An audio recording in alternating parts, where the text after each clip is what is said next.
அந்த காலத்தில் அண்ணாமலை ரெட்டியார்னு ஒருத்தர் இருந்தார். அவர் வெங்கனூர் அப்படிங்கிற கிராமத்தில் இருந்தார். அங்கேருந்து விருத்தாசலம் கோவிலுக்கு தவறாமல் போயிட்டு வந்துக்கிட்டு இருந்தார். இடையில வெள்ளாறு, அதில் ஒரு சமயம் வெள்ளம் வந்துட்டுது.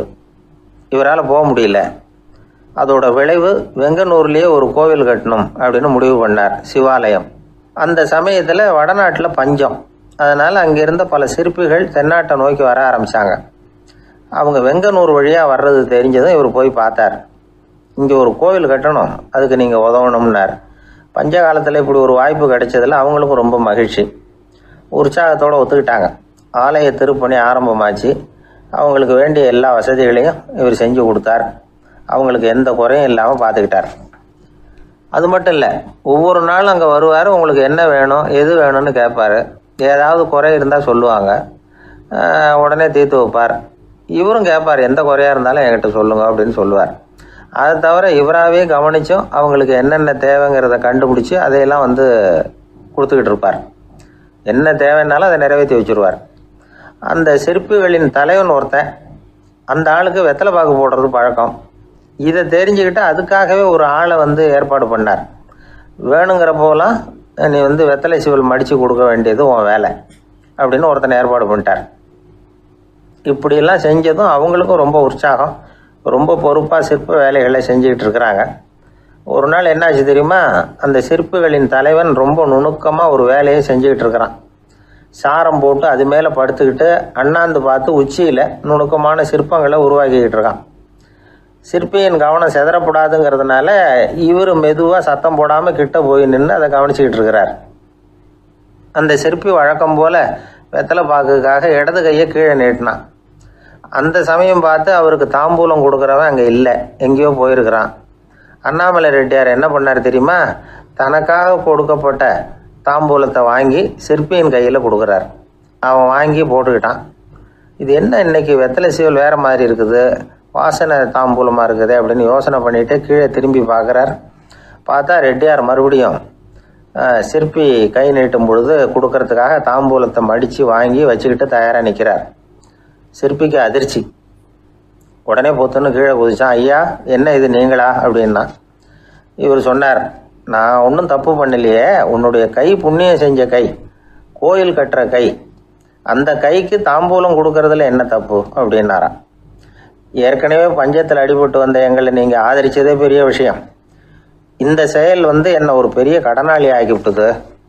ஐயா, எங்களுக்கு உணவு உடை இதை மட்டும் நீங்கள் கொடுத்தா போதும், ஊதியம்னு எதுவும் வாங்க மாட்டோம் அப்படின்னு நானும். அந்த சிற்பி எவ்வளோ வற்புறுத்தியும் எதுவும் வாங்கிக்கலையாம்.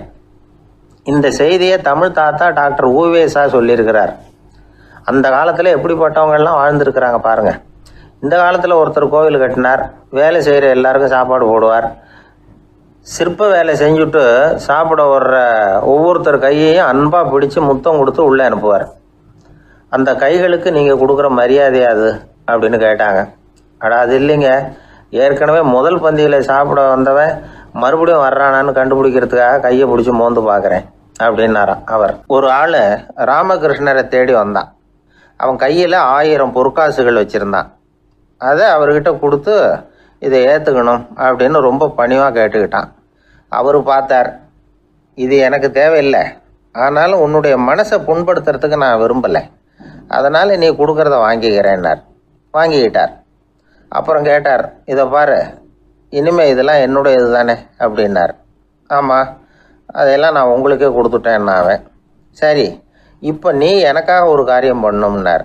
என்ன செய்யணும்னு சொல்லுங்கன்னா, இந்த நாணயங்களையெல்லாம் எடுத்துக்கிட்டு போய் கங்கை நதியில் எரிஞ்சுட்டு வா அப்படின்னார். இவனுக்கு அதிர்ச்சியாக போச்சு. என்ன பண்ணுறது, இனிமேல் அது முடியாதுன்னு சொல்ல முடியாது. ஏன்னா அந்த நாணயங்களையெல்லாம் அவருக்கே கொடுத்துட்டான். இனிமேல் அதெல்லாம் இவனுடையது இல்லை. பேசாமல் அவ்வளவே அள்ளிக்கிட்டு ஆத்தங்கரைக்கு போனான். போனவன் ரொம்ப நேரம் திரும்பியே வரல. ராமகிருஷ்ணருக்கு சந்தேகம், என்ன ஆச்சு அந்த மனுஷனுக்கு, காசுகளோடு அந்த கங்கையில் குதிச்சுட்டானா, போகும்பொழுதே ஒரு மாதிரியாக தான் போனான், போய் என்னன்னு பார்த்துட்டு வாங்க அப்படின்னார். அங்கே இருந்த ஒருத்தர் ஓடி போய் பார்த்தார். அவர் போய் பார்க்கும்பொழுது அவன் அங்கேயே இருந்தான். அதுக்கப்புறம் அவர் திரும்பி வந்தார். விவரத்தை சொன்னார். அதாவது அவன் கங்கை கரையில் உட்காந்துக்கிட்டு ஒவ்வொரு நாணயமாக 1 2ன்னு எண்ணி வீசிக்கிட்டு இருக்கிறான். அவனை சுற்றி ஒரு கும்பல் நின்றுக்கிட்டு அவனை தடுத்துக்கிட்டு இருக்குது அப்படின்னு விவரத்தை சொன்னார் போயிட்டு வந்தவர். இதை கேட்டதும் ராமகிருஷ்ணரே புறப்பட்டு அங்கே போனாராம். என்ன இப்படி பண்ணிகிட்டு இருக்கிற? நான் உன்னை அந்த நாணயங்களை கங்கையில் வீசி எறிய சொன்னேன், நீ ஏன் அதை எண்ணிக்கிட்டு இருக்கிற அப்படின்னார். பழக்கம்தான் காரணம். நான் ஒவ்வொரு நாளும் ஒவ்வொன்றா சேமித்து வச்சேன். இன்றைக்கி என்கிட்ட நிறைய இருக்குது. உங்களுக்கு ஒரு 1000 நாணயங்களை கொடுக்கணுங்கிறது என்னோட ஆசை அப்படின்னா. இப்போ ராமகிருஷ்ணர் சொன்னார், ஒரே நேரத்தில் எல்லாத்தையும் சம்பாதிச்சிருந்தா நீ எண்ணுறது பொருத்தமாக இருக்கும். எல்லாத்தையும் இழக்கும்போது ஒவ்வொன்றா எண்ணிக்கிட்டு இழக்கிறதுங்கிறது சரியான செயல் இல்லை. அதனால் ஒரே தடவையாக எல்லாத்தையும் தூக்கி எறிஞ்சிடும் அப்படின்னார். இது இழப்பது அப்படிங்கிற ஒரு உயர்ந்த நிலை. இதை நாம் யதார்த்த வாழ்க்கையில் சம்மந்தப்படுத்தி பார்த்து குழப்பிக்கிட்டு இருக்கக்கூடாது. இழக்கிறேன்னு சொல்லிக்கிட்டு இருக்கிற காசையெல்லாம் ஆற்றுலையும் குளத்துலையும் கொண்டு போய் எரிஞ்சிட்டு வாங்க அப்படின்னு உபதேசம் பண்ணுறதாக யாரும் நினச்சிடக்கூடாது. இதில் நாம் புரிஞ்சிக்க வேண்டியது என்னென்னா, எதையாவது ஒன்றை இன்னொருத்தருக்கு கொடுக்கணும் அப்படின்னு விருப்பப்பட்டால் அதை மனப்பூர்வமாக கொடுத்துடணும். கொடுத்துட்டு அதையே நினச்சிக்கிட்டு இருக்கக்கூடாது. நம்மால் ஒருத்தர் ஒரு 100 ரூபா நோட்டை தன்னுடைய நண்பர் ஒருத்தர்கிட்ட கொடுத்து, இது உனக்கு தான் வச்சுக்கோ அப்படின்னார். அவர் பார்த்தார், இது இனிமேல் எனக்கு தானே சொந்தம் அப்படின்னார். ஆமான்னார் அவர்.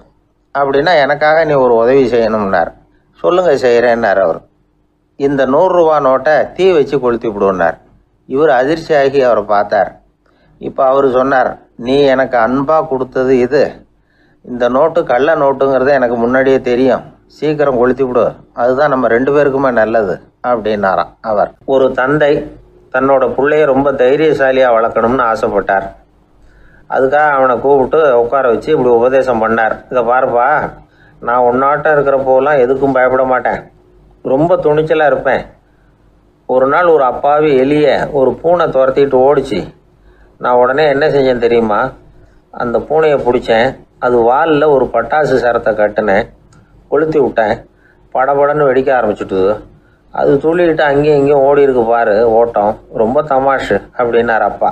இப்படி சொல்லிவிட்டு பையனை பார்த்து, இதை கேட்கறதுக்கு உனக்கும் துணிச்சல் வருதா? நான் என்னுடைய செயலை நீ கேட்குறப்போ உனக்கு துணிச்சல் வருதா அப்படின்னு கேட்டார். வருதுன்னா பையன். எப்படின்னா அப்படிங்கிற விவரத்தையும் சொன்னான் அவன். அதாவது எலியை விரட்டினத்துக்காக பூனை வாலில் பட்டாசு கொளுத்துனீங்க நீங்கள், பூனையை விரட்டினத்துக்காக உங்கள் கழுத்தில் பட்டாசு சரத்தை மாட்டினா என்னென்னு தோணுது எனக்கு அப்படின்னு நான் பையன். பையனோட துணிச்சல் அப்பாவையே நடுங்க வச்சுட்டுது. அது சரி, ஒரு அப்பா பிள்ளைக்கு இப்படியா உபதேசம் பண்ணுறது? எல்லாருக்கிட்டையும் அன்பாக பழகிறது எப்படி அப்படின்னு சொல்லி கொடுக்கணும். பிஞ்சு உள்ளங்களில் நஞ்சை தூவலாமா?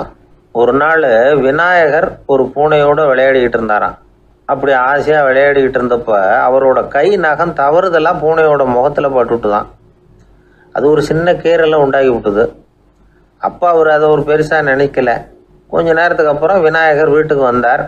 அவங்க அம்மா பார்வதி தேவியை பார்த்தார். பார்வதி தேவி கன்னத்தில் விரலால் கீறினது மாதிரி ஒரு அடையாளம் இருந்தது. விநாயகருக்கு அதிர்ச்சி, ஆச்சரியம். நம்ம அம்மா இந்த உலகத்துக்கே தாயார், அப்பேற்பட்ட அவங்க முகத்திலேயே கீரலை உண்டாக்கக்கூடியவங்க யாராக இருக்க முடியும் அப்படின்னு யோசனை பண்ணார். தாயே, உன்னுடைய கன்னத்தில் இந்த வடு எப்படிம்மா ஏற்பட்டதுன்னு கேட்டார்.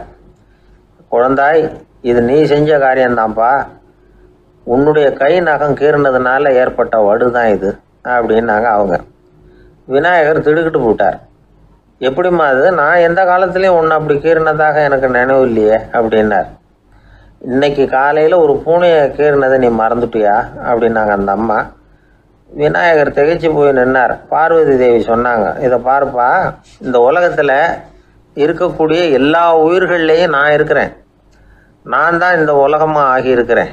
ஆகையினால நீ யாரை துன்புறுத்தினாலும் அது உண்மையிலேயே என்ன துன்புறுத்தினதாக தான் முடியும் அப்படின்னாங்க. விநாயகர் மனசுக்குள்ளே ஒரு வெளிச்சம் ஏற்பட்டு தான். அதுக்கப்புறம் அவர் யாரையுமே கல்யாணம் பண்ணிக்காததுக்கு அதுதான் காரணமாக. இந்த உலகத்தில் எல்லாரையும், இங்கே இருக்கிற எல்லாத்தையும் தாயின் வடிவமாக அவர் பார்க்க ஆரம்பிச்சிட்டாராம். குருதேவர் ராமகிருஷ்ணர் இந்த கதையை எடுத்து சொல்லியிருக்கிறார். நபிகள் நாயகம் ஒரு தடவை ஒரு நாற்காலியில் உட்காந்து என்னமோ யோசனை பண்ணிகிட்டு இருந்திருக்கிறார். அப்போ அவரோட உடையில் ஒரு கீழ்ப்பகுதி தரையில் படிஞ்சு கிடந்திருக்குது. அங்கே விளையாடிக்கிட்டு இருந்த ஒரு பூனை அது மேலே படுத்து தூங்கி போயிடுச்சு. தொழுகை செய்ய வேண்டிய நேரம் வந்துட்டது. நபிகள் நாயகம் எழுந்திருக்க பார்த்தார். அப்போ தான் பூனை தன்னோட உடை மேலே படுத்து தூங்கிட்டு இருக்கிறது கண்ணில் படுது. பூனையோட தூக்கத்தை கலைக்க விரும்பல. அவர் தன்னுடைய சகோதரியை கூப்பிட்டார். ஒரு கத்திரிக்கோல் எடுத்துகிட்டு வர சொன்னார். பூனை படுத்திருந்த உடைப்பகுதி மட்டும் இருக்குல்ல, அதை மட்டும் அதோட கத்திரிச்சு விட்டுட்டு அதுக்கப்புறம் அவர் எழுந்திரிச்சு தொழுகைக்கு போனாராம். அதாவது பிற உயிர்கள்கிட்ட எப்படி அன்பு காட்டணுங்கிறத பெரியவங்க எவ்வளவோ விதத்தில் நமக்கு எடுத்து காட்டியிருக்கிறாங்க. இருந்தாலும் எத்தனை பேர் மனசில் அதெல்லாம் உரைச்சிருக்குது. நாமளும் நம்ம ட்ரெஸ்ஸு மேலே ஒரு பூனை படுத்திருந்தா ஒரு கத்திரிக்கோலை தான் தேடுவோம், எடுத்துகிட்டு வர சொல்லுவோம். துணியை வெட்டுறதுக்கு பதிலாக இல்லை அதோட வாழை வெட்டினா என்ன அப்படின்னு தோணும். ஒரு ஆள் ரொம்ப பிரியமாக ஒரு பூனையை ஆற்றுல குளிப்பாட்டிக்கிட்டு இருந்தானா. எப்படி? அந்த பூனையை ஆற்று தண்ணியில் அமுக்கி அமுக்கி குளிப்பாட்டிக்கிட்டு இருக்கிறான். அந்த வழியாக போன பெரிய ஒருத்தர் இதை பார்த்தார். இதை பார்ப்பா, பூனையை அது மாதிரி ஆற்று தண்ணியில் அமுக்கி குளிப்பாட்டாத, மூச்சு திணறி செத்து போடும் அப்படின்னு அட்வைஸ் பண்ணார். நீ போய் அவன் வேலையை பார்த்துக்கிட்டு, எனக்கு எல்லாம் தெரியும்னா இவன். சரின்னு அவர் போயிட்டார். கொஞ்ச நேரம் கழித்து அவரே அந்த வழியாக திரும்பி வந்துக்கிட்டு இருந்தார். ஆற்றுல பூனையை குளிப்பாட்டிக்கிட்டு இருந்தவன் அழுதுகிட்டு உட்காந்துருக்கிறான். பக்கத்தில் அந்த பூனை செத்து கிடக்குது. இதை பார்த்தார் பெரியவர். நான் தான் அப்போவே சொன்னேனே அந்த பூனையை ஆற்றுல நினைக்காதேன்னு, அதை கேட்டிருந்தா இப்படி ஆயிருக்குமா அப்படின்னார். அந்த ஆள் கோபமாக இவரை முறைச்சி பார்த்தான். அட போய்யா, இந்த பூனை ஆற்றுல குளித்ததுனால ஒன்றும் செத்து போகல, குளித்ததுக்கு அப்புறம் அதோட உடம்பு ஈரமாக இருக்குதுன்னு அதை புழிஞ்சேன், அதனால தான் இப்படி ஆயிட்டுது அப்படின்னு நானா. ஒருத்தரை பார்த்து உன்னுடைய நண்பர்கள் யார் அப்படின்னு ஒரு கேள்வி கேட்டு பாருங்க. கொஞ்சம் யோசித்து பதில் சொல்லுவாங்க. அவங்கக்கிட்டேயே உன்னுடைய எதிரிகள் யார் அப்படின்னு கேளுங்க, கடகடன்னு ஒப்பிச்சிருவாங்க. நம்ம மனசு இருக்க அது எப்படின்னா, நம்ம நண்பர்களை விட எதிரிகளை அது நல்லா ஞாபகத்தில் வச்சுக்கும். இது ஒரு ஆச்சரியமான உண்மை. உங்களால் நண்பர்களை மறந்துட முடியும், ஆனால் எதிரிகளை மறந்துட முடியாது. இது ஒரு வேடிக்கையான நிலைமை தான். அழகான தருணங்களை நாம் ஏன் மறந்துடுறோம்? இது இயற்கை. ஏன்னா நம்ம மனசு மலர்களை கவனிக்கிறது இல்லை, அதில் இருக்கிற முள்ளை தான் கவனிக்குது. தன்னை காயப்படுத்துகிற எதையும் அது உடனே கண்டுகொள்ளுது. ஒரு தெளிந்த சிந்தனை உடைய மனசு மிக அழகாக உள்ள எல்லாத்தையும் கவனிக்கும். அது நன்றியுடன் உணரக்கூடிய எல்லாத்தையும் பார்த்து குறிச்சிக்கும். இப்படிப்பட்டவங்க வாழ்க்கை இயல்பாகவே நல்லா அமையும். அது ரொம்ப அபூர்வம். மனசில் உள்ள ஒரு சிறிய அமைப்பை மாற்றுவதை பொறுத்து தான் இந்த விஷயம் அப்படிங்கிறார் ஓஷோ. ஒரு யூத கோவில் இருந்து தான், அது யூதர்களின் மடமாகவும் இருந்தது. அங்கே ஒரு தலைமை குரு, அவர் ரொம்ப கண்டிப்பானவர். அந்த கோவிலை ஒட்டி ஒரு தோட்டம். ஒரு நாள் காலையில் அந்த தோட்டத்தில் 2 இளம் யூதர்கள் நடந்து போய்கிட்டு இருக்கிறாங்க. காலையில் 1 மணி நேரம், மாலையில் 1 மணி நேரம் அவங்க அந்த தோட்டத்தில் நடக்கிறதுக்கு அனுமதி உண்டு. மற்ற நேரங்களில் அவங்க மத புத்தகங்களை படிக்கணும், பிற விதிமுறைகளை கடைபிடிக்கணும். அந்த 2 பேருமே தொடர்ந்து புகைப்பிடிக்கிற பழக்கம் உள்ளவங்க. ஆனால் கோவில் மடத்தில் இருக்கிறப்போ அவங்க புகைப்பிடிக்க முடியாது, அது கடுமையான குற்றம். சரி, நாம் தோட்டத்தில் இருக்கிறப்போவாவது புகைப்பிடிக்கலாமா அப்படின்னு ஒரு ஆசை அவங்க 2 பேருக்குமே. இருந்தாலும் பயம். இப்படி கேட்டால் மதகுரு என்ன சொல்லுவாரோ அல்லது என்ன செய்வாரோங்கிற பயம். இப்படியே கொஞ்ச நாள் ஆச்சு. ஒரு நாள் இந்த 2 பேரில் ஒருத்தன் ரொம்ப கலங்கி போய் அந்த கோவிலிருந்து வெளியில் வந்துக்கிட்டு இருந்தான். வந்தவன் நேராக தோட்டத்து பக்கம் போனான். அங்கே இன்னொருத்தன் ஆனந்தமாக புகை பிடிச்சிக்கிட்டு இருக்கிறான். அதை பார்த்து தான் இவனுக்கு அதிர்ச்சி. அட கடவுளே, என்ன இது, நீ கேட்காமலே ஆரம்பிச்சிட்டியா அப்படின்னா. இல்லை நான் கேட்டுவிட்டு தான் ஆரம்பிச்சிருக்கேன்னா அவன். அப்படியா, என்ன மனுஷன் இவர், நானும் தான் கேட்டேன், என்னை கண்ணாமுன்னான்னு திட்டிவிட்டார். இது என்ன கோவிலா இல்லை நரகமா? உனக்கு புகை பிடிக்கணும்னு ஆசையாக இருந்தால் நரகத்துக்கு போகணும்னு சொல்லிவிட்டார். அது சரி, உன்னை மட்டும் எப்படி அனுமதிச்சார் அப்படின்னு கேட்டான் இவன். அவன் சிரிச்சுக்கிட்டே, நீ எப்படி கேட்ட சொல்லு அப்படின்னா. நாம் இந்த தோட்டத்துக்கு வர அனுமதிக்கப்பட்டிருக்கிறதே ஜபத்துக்காகத்தானே, அதனால் நான் ஜபம் சொல்லும் பொழுது புகை பிடிக்கலாமா அப்படின்னு கேட்டேன். அதுக்கு தான் அவர் சத்தம் போட்டு என்னை அடிக்கவே வந்துட்டார் அப்படின்னா இவன். நீ ஒரு மாதிரியாக கேட்டிருக்க, நான் வேறு மாதிரியாக கேட்டிருக்கிறேன். ஜெபம் சொல்லும்போது புகை பிடிக்கலாமான்னு நீ கேட்டிருக்க. ஐயா, புகை பிடிக்கும் பொழுது ஜபிக்கலாமா அப்படின்னு நான் கேட்டேன். அதில் தப்பு ஒன்றும் இல்லை அப்படின்னு பதில் சொல்லிட்டார் அப்படின்னா. ஒரு சிறிய மாற்றம்தான் அது மிகப்பெரிய மாறுதலை ஏற்படுத்தி விட்டது. மனசு நல்ல விதமாக சிந்திக்க ஆரம்பிச்சுட்டுதுன்னா மகிழ்ச்சிக்கு பஞ்சம் இல்லை. ஒரு கஞ்சன் ஆற்றுல விழுந்துட்டான். வெள்ளத்தில் தத்தளிச்சுக்கிட்டு இருக்கிறான். கரையில் நின்ன ஒருத்தர் உன் கையை கொண்டா இப்படி பிடிச்சி இழுத்து கரையில் சேர்த்து விடுறேன்னார். எதையும் கொடுத்து பழக்கம் இல்லாத அவன் கையையும் கொடுக்க மாட்டேன்னுட்டான். இவர் பார்த்தார். உன் கையை கொடுன்னு சொல்கிறதுக்கு பதிலாக நான் என் கையை கொடுக்குறேன் பிடிச்சிக்கோ அப்படின்னார். அவன் கப்புன்னு பிடிச்சிக்கிட்டான், இழுத்து கரையில் போட்டார்.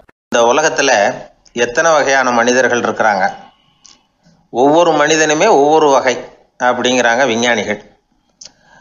மனிதர்களை 3 வகையாக பிரிக்கலாம் அப்படின்னு சொல்கிறாங்க மெய்ஞானிகள். இவங்களை பற்றிலாம் ஏற்கனவே நாம் பேசியிருக்கிறோம். இப்போ டாக்டர் எட்வர்டு பேட்ச் அப்படிங்கிற நிபுணர் என்ன சொல்கிறார் தெரியுமா? மனிதர்களை 7 வகையாக பிரிக்கலாம்ங்கிறார். மனிதர்களின் மனநிலை அடிப்படையில் அவங்கள 7 விதமாக வகைப்படுத்துகிறார் அவர். சரி, அது என்ன 7 வகை? முதல் வகை என்னன்னா பயந்த குணம் உள்ளவங்க.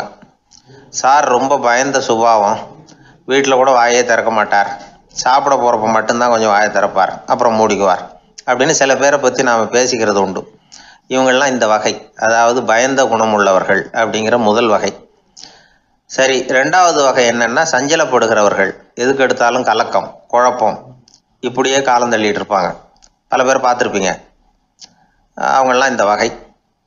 3வது வகை என்னன்னா யதார்த்த உலகை மறந்து கற்பனை உலகத்திலேயே மிதக்கிறவங்க. இளைஞர்கள், கவிஞர்கள், இப்படி பல பேர் இருக்கிறாங்க. எப்போ பார்த்தாலும் கற்பனை உலகத்திலேயே மிதந்துக்கிட்டு இருப்பாங்க. கிட்டத்தில் போய் என்னங்க ஒரு மாதிரியாக இருக்கிறீங்க அப்படின்னு கேட்டு பாருங்க, அவங்களெல்லாம் ஏதோ ஒரு அற்ப புழுவை பார்க்குறது மாதிரி அவங்கள பார்ப்பாங்க. அதுவும் அந்த வானத்து நிலாவை பாருங்கள், அது என்னை வா வான்னு கூப்பிடுது, எனக்கு சீக்கிரத்தில் ஒரு நாள் சிறகுகள் முளைக்கும், சிறகடித்து வானத்தில் பறந்து போவேன், அந்த செல்ல நிலாவை கொஞ்சிவிட்டு வருவேன், இப்படிலாம் பேசிகிட்டு இருப்பாங்க. கொஞ்சிறது அப்புறம் இருக்கட்டும், இப்போ கஞ்சிக்கு வழியே பாருப்பா அப்படின்னா அதை காதில் வாங்க மாட்டாங்க. நாம் ஏதோ இந்த உலகத்தை அனுபவிக்க தெரியாதவர்கள் மாதிரி நம்மளை அவங்க கவனிப்பாங்க. இப்படி ஒரு ரகம். 4வது வகை மனிதர்கள் எப்படின்னா இவங்க தனிமை உணர்வு மிக்கவர்கள். இவங்க மற்றவங்களோட இயல்பாக நெருங்கி பழகிறதில்ல, தான் உண்டு தன்னுடைய வேலை உண்டுன்னு இருந்துட்டு போகிறவங்க. அடுத்த வீட்டில் இருக்கிறவர் யார் அப்படின்னு கேட்டால் கூட அடுத்த வீடுன்னு ஒன்று இருக்கா அப்படிங்கிறது மாதிரி நம்ம முகத்தை பார்ப்பாங்க. அவங்ககிட்ட மேற்கொண்டு நாம் என்னத்தை பேச முடியும்? இப்படி ஒரு வகை. 5வது வகை மனிதர்கள் எப்படின்னா இவங்க மற்றவங்க செல்வாக்குக்கு உட்பட மறுப்பவர்கள். அடுத்தவங்களோட செல்வாக்குக்கு இவங்க ஆட்படுறதில்ல. நான் யார் தெரியுமான்னு கேட்டால் அதை தெரிஞ்சுட்டு எனக்கு என்ன ஆக போகுதும்பாங்க. இவங்கெல்லாம் அந்த ரகம். 6வது வகை மனிதர்கள் எப்பவும் எதுலேயும் பற்றில்லாமல் இருக்கிறவங்க. இது ஒரு துறவு மனப்பான்மை. இயல்பாகவே சில பேர் இப்படி உண்டு, அவங்களுக்கு எதுலேயும் ஒரு ஈடுபாடு இருக்காது. அப்படிப்பட்டவங்கெல்லாம் 6வது வகை. 7வது வகை மனிதர்கள் மற்றவங்க கவலையை தன்னுடையதாக ஆக்கிக்கிட்டு கவலைப்படுறவங்க. இவங்கெல்லாம் மகாத்மாக்கள். தாம் வேறு அடுத்தவங்க வேறு அப்படிங்கிற எண்ணம் இவங்களுக்கு வர்றதில்லை. அதனால் அடுத்தவங்களுக்கு ஒரு துன்பம் வந்ததுன்னா இவங்களால சும்மா இருக்க முடியறதில்ல. ஆக கூடி இப்படி 7 விதமான மனிதர்களை அடையாளம் காட்டுறார் அந்த நிபுணர். இதில் நாம் எந்த வகையில் வர்றோம் அப்படிங்கிறத நாம் தான் அடையாளம் கண்டுபிடிக்கணும். எனக்கு தெரிஞ்ச ஒரு மனிதர் உண்டு. அவர் ஒரு வித்தியாசமான வகை.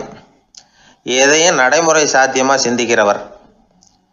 எப்பவும் அடுத்தவங்களும் நல்லா இருக்கணும், நாமும் நல்லா இருக்கணும் அப்படின்னு ஆசைப்படுறவர். அவருக்கு ஒரு சமயம் திடீர்னு உடம்பு சுகம் இல்லாமல் போயிட்டுது. டாக்டர்கிட்ட போனார், பணம் கொடுத்தார், வைத்தியம் பார்த்துக்கிட்டார். அவர் எழுதி கொடுத்த மருந்து சீட்டை வாங்கினார். ஒரு மருந்து கடைக்கு போனார், பணம் கொடுத்தார், மருந்து வாங்கினார். அதை எடுத்துகிட்டு வீட்டுக்கு வந்தார். அதுக்கப்புறம் அந்த மருந்து அவர் சாப்பிடணும்ல, சாப்பிடவே இல்லை, அப்படியே சும்மா வச்சுட்டார். அவரை பார்த்து கேட்டேன், ஏன் சார் இப்படி பண்ணுறீங்க, வீண் செலவு தானே இது, நீங்கள் ஏன் டாக்டர்கிட்ட போய் பணம் செலவு பண்ணினீங்கன்னு கேட்டேன். அவர் சொன்னார், டாக்டர் வாழணும் இல்லையா, அதனால தான் அப்படின்னார். சரி, அப்புறம் ஏன் மருந்து வாங்கினீங்க அப்படின்னு கேட்டேன். மருந்து கடைக்காரர் வாழணும் இல்லையா, அதனால தான் அப்படின்னார். சரி, அப்புறம் ஏன் வாங்கின மருந்து சாப்பிடாம வச்சுட்டீங்க அப்படின்னதுக்கு, நான் வாழணும் இல்லையா அதனால தான் அப்படின்னார். இவர் வாழ்க்கையை புரிஞ்சுக்கிட்டவர். இப்படி வாழ்க்கையை புரிந்து கொண்டு வாழ தெரிஞ்சுக்கணும். எந்த வகை மனிதர் நாம் அப்படிங்கிறத புரிஞ்சுக்கிட்டு வாழ்ந்தோம்னா வாழ்க்கையில் வெற்றி நிச்சயம். அது ஒரு புகைவண்டி நிலையம். அங்கே ஒருத்தர் காலார நடந்து வந்துக்கிட்டு இருந்தார். அவர் தன்னுடைய வீட்டில் உட்காந்து ரொம்ப நேரம் எழுதுவார். எழுதுகிற நேரம் போக மற்ற நேரங்களில் தம்முடைய சொந்த வயல்களில் வேலை பார்ப்பார். அது முடிஞ்சதும் என்ன பண்ணுவார்னா பக்கத்தில் இருக்கிற புகை வண்டி நிலையத்துக்கு போவார். அங்கே கொஞ்சம் நேரம் அப்படியே காலார நடந்து வருவார். இது அவருடைய அன்றாட வழக்கம். அன்னைக்கு அது மாதிரி தான் அவர் நடந்து வந்துக்கிட்டு இருக்கிறார். அந்த சமயத்தில் அங்கே நடைமேடையில் ஒரு அம்மையார் நின்றுட்டு இருக்கிறாங்க. இவரை கண்டதும் கையை தட்டி கூப்பிட்டாங்க. இங்கே கொஞ்சம் வர முடியுமா அப்படின்னாங்க. இவர் போனார். என்னங்கன்னு விசாரித்தார். அந்த அம்மையார் விவரம் சொன்னார். ஐயா, நானும் என்னுடைய வீட்டுக்காரரும் இங்கே வந்தோம். அதுவும் நிற்கிதே, அந்த ரயிலில் ஏறி ஊருக்கு போகணும். என்னுடைய வீட்டுக்காரரு அதுவும் அந்த உணவு விடுதிக்கு போயிருக்கார், இன்னும் வரல. அவர் வர்றதுக்குள்ளே ரயில் புறப்பட்டுரும் போல இருக்கு. நீங்கள் ஓடி போய் அவரை அழைச்சிக்கிட்டு வர முடியுமா அப்படின்னு கேட்டாங்க. சரின்னார் இவர். உடனே அந்த அம்மா தன்னுடைய கணவர் எப்படி இருப்பார் அப்படிங்கிற அடையாளங்களை கொஞ்சம் சொல்லி அனுப்புனாங்க. போய் தேடிட்டு இருக்க வேண்டாமேங்கிறதுக்காக. பார்க்குறதுக்கு எப்படி இருப்பார், இந்த மாதிரி ஆடை அணிஞ்சிருப்பார் அப்படின்னு விவரமாக சொன்னாங்க. அதை இவர் கவனமாக கேட்டுக்கிட்டார். நீங்கள் போய் அழைச்சிட்டு வாங்க, வந்த உடனே உங்களுக்கு உண்டான கூலியையும் கையோடு கொடுத்து விட்றேன் அப்படின்னாங்க அந்த அம்மா. இவர் போனார். அந்த அம்மா சொன்ன அடையாளங்களை வச்சு அவர் வீட்டுக்காரரை கையோடு கூட்டிகிட்டு வந்துட்டார்.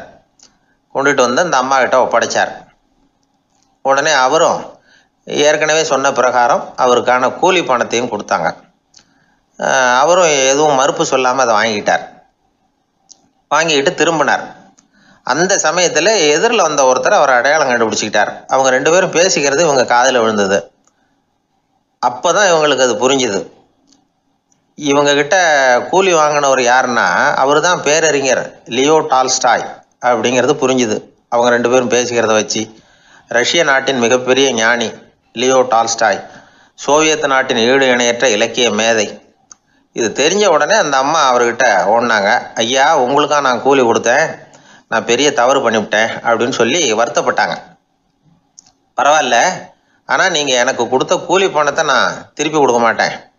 ஏன் தெரியுமா, அது நான் உழைச்சி பெற்ற தொகை அப்படின்னார். யாருக்குமே அதிக மகிழ்ச்சியை தரக்கூடிய பணம் எதுன்னு கேட்டால் அது அவங்க உழைப்புக்கு ஊதியமாக கிடைக்கிற பணம் தான். நம்ம ஆட்கள் சில பேருக்கு உழைக்காமல் கிடைக்கிற தீய வழியில் வருகிற பணம் கூட மகிழ்ச்சியை கொடுக்கும். ஒரு பெரிய தொழிற்சாலை, அதோட முதலாளி கடுமையான ஒரு கட்டுப்பாடு விதிச்சிருந்தார். அது என்ன கட்டுப்பாடுன்னா, இந்த தொழிற்சாலைக்கு உள்ள யாரும் சிகரெட்டு பிடிக்கக்கூடாது அப்படிங்கிறது தான். ஒரு நாள் இந்த முதலாளி தன்னுடைய தொழிற்சாலையை சுற்றி பார்த்துக்கிட்டு வரார். அப்போது ஒரு இளைஞன் உள்ள சிகரெட்டு பிடிச்சிக்கிட்டு இருந்தான். அதை பார்த்து விடுறார். அவ்வளவுதான், அவருக்கு கோபம் வந்துட்டுது. உடனே உதவியாளரை கூப்பிட்டார். அதோ பாரு, அந்த சிகரெட்டு பிடிச்சிக்கிட்டு இருக்கிறானே, அவன் கணக்கை முடித்து வெளியில் அனுப்பி வச்சிரு அப்படின்னு உத்தரவு போட்டார். அது பிரகாரம் உடனே அவனை அழைச்சிட்டு போய் கணக்கு பார்த்து சம்பள பாக்கி அப்புறம் உதவித்தொகை எல்லாத்தையும் மொத்தமாக கையில் கொடுத்து வெளியில் அனுப்பி வச்சுட்டாங்க. அவன் பணத்தோடு வெளியில் வந்தான். ஏதோ யோசனை பண்ணபடியே நின்றுக்கிட்டு இருந்தான். அவன் என்னப்பா யோசிக்கிற அப்படின்னாரு எதிரில் வந்தவர். இவன் சொன்னான், ஒன்றும் இல்லை, என்னோட நண்பன் ஒருத்தனை பார்க்கறதுக்காக உள்ளே போனேன். பேர் என்னன்னு கேட்டுவிட்டு ஒரு 50,000 ரூபா பணத்தையும் கொடுத்து வெளியில் அனுப்பி வச்சுட்டாங்க. அதுதான் ஏன்னு புரியல, யோசனை பண்ணிகிட்டு இருக்கிறேன் அப்படின்னு நானாக்குவேன். அதனால் நாம் உழைச்சி சம்பாதிக்கிற பணம் தான் உயர்வு, சும்மா வர்ற பணம்லாம் மகிழ்ச்சியை தராது அப்படிங்கிறத புரிஞ்சுக்கணும். அப்பேற்பட்ட ஞானி ரஷ்ய மேதை அவர் பாருங்க, அந்த பணத்தை வாங்கின பணத்தை திருப்பி கொடுக்க மாட்டேன்னு விட்டார். ஏன்னா அது உழைத்து பெற்ற தொகை, அதை நான் கொடுக்க மாட்டேன்னார். அதனால் நமக்கு செல்வம் சேர்க்கறது பெருசு இல்லை, அந்த சேருகிற செல்வம் நமக்கு மகிழ்ச்சியை கொடுக்கணும். அதுக்கு என்ன வழின்னா, நாம் உழைத்து சம்பாதிக்கணும் அப்படிங்கிறத அதிலிருந்து புரிஞ்சிக்க வேண்டியது ரொம்ப அவசியம். அதனால் உழைப்போம் உயர்வோம், இதுதான் வெற்றியின் ரகசியம். ஒரு ஆள் அசையாமல் கிடக்கிறார், அவர் இருக்காரா போயிட்டாராங்கிறத எப்படி முடிவு பண்ணுறோம்? அவர் மூக்குக்கு முன்னாடி புறங்கையை வச்சு பார்க்குறோம், மூச்சு வருதா இல்லையா அப்படிங்கிறத கண்டுபிடிக்கிறதுக்காக. மூச்சுங்கிறது அவ்வளவு முக்கியமான ஒரு விஷயம். சுவாசம் இல்லைன்னா எதுவுமே இல்லை. நம்ம பூமி இருக்க அது கூட சுவாசிக்குதுங்கிறத சோவியத் விஞ்ஞானிகள் கண்டுபிடிச்சிருக்கிறாங்க. பூமிக்கு மேலே இருக்கிற மண் அடுக்கில் காற்றில் உள்ள ஆக்சிஜன் ஆக்சிகரணம் அடையுது அப்படின்னு தான் இதுவரைக்கும் எல்லாரும் நம்பிக்கிட்டு இருந்தாங்க. ஆனால் இப்போ என்ன கண்டுபிடிச்சிருக்கிறாங்கன்னா, அந்த ஆக்சிஜன் பூமிக்குள்ளே 1 கிலோமீட்டர் ஆழம் வரைக்கும் ஊடுருவி போகுதான். பூமிக்குள்ளே 2 பக்கமும் பல கிலோமீட்டர் வரைக்கும் பரவுதான். பூமிக்குள்ளே இருக்கிற நீர்நிலை அடுக்குகள் தான் நுரையீரல் செய்கிற வேலையை செய்யுதான். நம்ம உடம்புல நுரையீரல் இல்லைன்னா ஒன்றும் நடக்காது. ஒரு மரத்தை தலைகீழாக தொங்க போட்டால் எப்படி இருக்கும் அப்படி யோசிச்சு பாருங்கள். அப்படி தான் இதுவும் நுரையீரலும் அப்படி தான் இருக்கும். வலது பக்கம் ஒன்று, இடது பக்கம் ஒன்று. வலது பக்கம் நுரையீரல் கொஞ்சம் பெருசாக இருக்கும். நுட்பமான நரம்பு குழாய்கள் அதில் இருக்கும். கோடிக்கணக்கான நுண்ணிய குழாய்களை வச்சுக்கிட்டு தான் அது வேலை செய்யுது. 25 கோடி குழாய்கள் இருக்கும். அதை அப்படியே முழுசாக பிரித்து பரப்புனா ஒரு டென்னிஸ் கோர்ட்டில் பாதி பரப்பளவு இருக்குமா. நுரையீரல் நிறம் கருஞ்சிவப்பு தான். புகை அதிகமாக உள்ளே போச்சுன்னா அது கருப்பாயிடுது. காற்றுல உள்ள பிராணவாயுவை இது இழுத்து எடுத்துக்கிட்டு ரத்தத்தை சுத்தப்படுத்துகிற முக்கியமான வேலையை இது செய்யுது. அசுத்த காற்றை வெளியில் அனுப்பி வச்சுருது. ஒருத்தர் வேகமாக ஓடி வரார், அவருக்கு மூச்சு இறைக்கும். பயங்கரமாக எதையாவது பார்த்து விடுறார், உடனே மூர்ச்சி ஆகிடுவார். இது மாதிரி சமயங்களில் வேறு எந்த தூண்டுதலும் இல்லாமல் நுரையீரல் தானாகவே இயங்கும். இப்படி ஒரு அவசியம் ஏற்படுறப்போ இயக்கத்தை தூண்டி விடுற முக்கியமான இணைப்பு மூளைக்கு கீழே முதுகு எலும்புக்கு மேற்பகுதியில் இருக்குது. அது உடனே சுவாசத்துக்கு அவசர உதவியை கொடுக்குது. இப்போ ஒருத்தர் பேசாமல் உட்காந்துருக்கார். இந்த சமயத்தில் அவருக்கு 1 பங்கு காற்று தேவைப்படுதுன்னு வச்சுக்கோங்க. அவர் எழுந்திரிச்சு நடக்கும் பொழுது 1.5 மடங்கு தேவைப்படும். ஓடினார்னா 3 மடங்கு தேவைப்படும். படுத்துருக்கிறப்ப 1/2 மடங்கு தான் தேவைப்படும். இதுக்கு நிமிஷத்துக்கு 16 தடவை மூச்சு விட்டாகணும். இப்படி சாதாரணமாக உள்ளே இழுக்கிற காற்று கொஞ்சம்தான் இருந்தாலும் இது மாதிரி 8 மடங்கு காற்றை உள்ளே இழுத்து வச்சுக்கிற சாமர்த்தியம் நுரையீரலுக்கு இருக்குதான். தண்ணி, நுண்கிருமிகள், ரசாயன பொருள் இப்படி எது உள்ளே போனாலும் நுரையீரல் சமாளிச்சுக்கும். 30 வருஷமாக விடாத புகை பிடிக்கிறவர் தொடர்ந்து உள்ளே அனுப்பி வைக்கிற புகையை கூட சமாளிக்குதுன்னா பார்த்துங்களேன். உள்ளே போகிற புகை நுட்பமான சுவாச முடிச்சுகளை அழிச்சுடுது.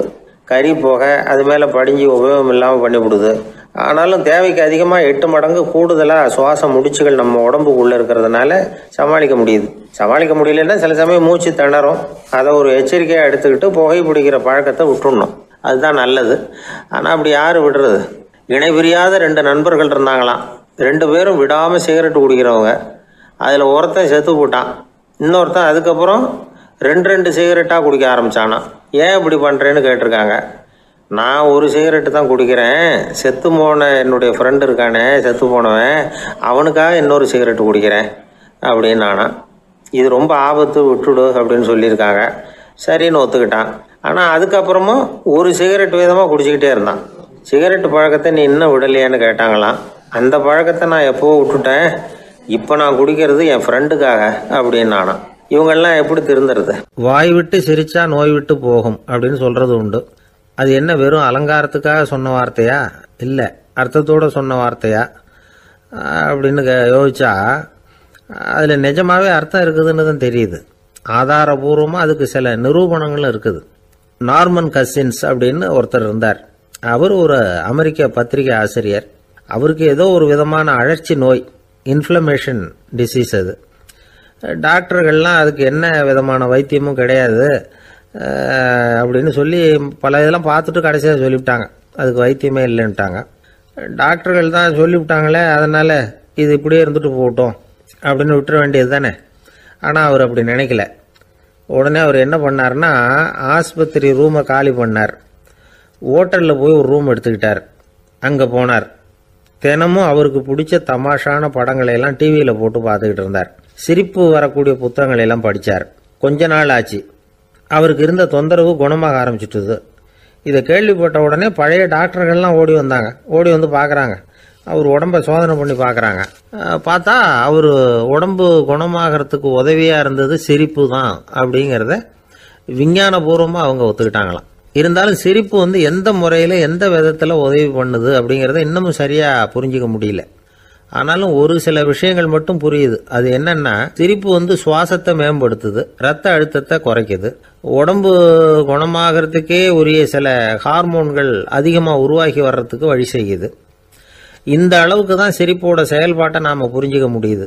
இருந்தாலும் இதை பற்றி கண்டுபிடிக்க வேண்டியது இன்னமும் ஏராளமாக இருக்குது. அதையெல்லாம் விவரமாக கண்டுபிடிக்கிற வரைக்கும் நாம் காத்துக்கிட்டு இருக்க வேண்டியதில்லை. இப்போவே தாராளமாக சிரிக்கலாம். அதில் என்னத்துக்கு சிக்கணும்? காசா பணமா? சிரிப்புன்னா ஹாஹான்னு சத்தம் போட்டு சிரிச்சாதான் உடம்புக்கு நல்லதுன்னு இல்லை.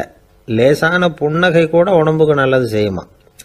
லேசாக புன்னகை பூத்தா அந்த சமயத்தில் நாம் எப்படி ஆகுது, நம்ம உடம்பு பூரா அமைதி அடையுதான். இதையும் ஆதாரபூர்வமாக கண்டுபிடிச்சி தான் சொல்கிறாங்க. எப்போவாவது மனசு சங்கடமாக இருக்கிறப்போ கொஞ்சம் முயற்சி பண்ணி முகத்தில் புன்னகையை கொண்டுகிட்டு வந்து பாருங்கள். அதோட சுகம் வந்து உங்களுக்கு அனுபவித்து பார்த்தா தான் தெரியும். கண்ணும் உதடும் மலரும் பொழுது இருக்கிற ஆனந்தமே ஆனந்தம் அப்படிங்கிறாங்க அனுபவித்து பார்த்தவங்க. வாழ்க்கையில் நாம் தமாஷா இருக்கணும்னா அதுக்கு சில வழிகளையும் அவங்க சொல்லி வச்சிருக்கிறாங்க. முதல்ல நீங்கள் உற்சாகமாக இருக்கிறவங்க கூடவே அதிகமாக பழகணும், அவங்க கூடவே அதிக நேரம் இருக்கிறது மாதிரி பார்த்துக்கணும். அழுது வடிகிறவங்ககிட்டயே இருக்கக்கூடாது, அவங்கள அவாய்டு பண்ணுங்க, அவங்கள விட்டு விலகி வந்துடுங்க. உங்கள் முன்னாடி இருக்கிறவர் எப்பவும் மூஞ்சியை தொங்க போட்டுக்கிட்டே இருக்கிறவராக இருந்தால் கொஞ்ச நாளில் உங்கள் முகமும் அப்படியே ஆகிடுமா, ஜாக்கிரதையாக இருக்கணுமா. ரெண்டாவது, எடுத்ததுக்கெல்லாம் சீரியஸ் ஆகிடக்கூடாது, எதையும் நிதானமாக வந்து யோசிக்கணும். அடுத்தவங்க நம்மளை மதிக்கணுங்கிறதுக்காக நாம் பகட்டாக நடந்துக்கிறதுக்கு ஆசைப்படக்கூடாது. உங்களுக்கு பிடிச்ச தமாஷான வீடியோ படங்கள், புத்தகங்கள் இதையெல்லாம் லிஸ்ட்டு போட்டுக்கிட்டு முடிஞ்ச அளவுக்கு வாங்கி சேர்த்து வீட்டுக்குள்ளேயே ஒரு லைப்ரரி உண்டாக்கிக்கலாம். ஒரு பெரிய பிஸ்னஸ்மேன், ரொம்ப வெற்றிகரமாக பிஸ்னஸ் பண்ணுறவராம். அவர் எப்படின்னா அடிக்கடி ரயிலில் பிரயாணம் பண்ணுறப்போ நியூஸ் பேப்பரை வச்சுக்கிட்டு ரொம்ப சுவாரஸ்யமாக படிச்சுக்கிட்டே போகிறான். நியூஸ் பேப்பரில் அப்படி என்ன சுவாரஸ்யமான விஷயம் அப்படின்னு எட்டி பார்த்தா அதுக்குள்ளே ஒரு காமிக் புஸ்தகத்தை வச்சுக்கிட்டு படிச்சுக்கிட்டு இருப்பாராம். என்னங்க அப்படின்னு கேட்டால், என் மனசு லேசாக இருக்கிறதுக்கு இது ரொம்ப உதவியாக இருக்குது அப்படின்னு பாரான். அது ஒரு பக்கம் இருக்கட்டும். சிரிப்புன்னா எல்லா விதமான தமாஷும் உடம்புக்கு நல்லதுன்னு நினச்சிடக்கூடாதான். ஜேம்ஸ் கரோல் அப்படிங்கிற அமெரிக்க உளவியல் நிபுணர் என்ன சொல்கிறார் தெரியுமா?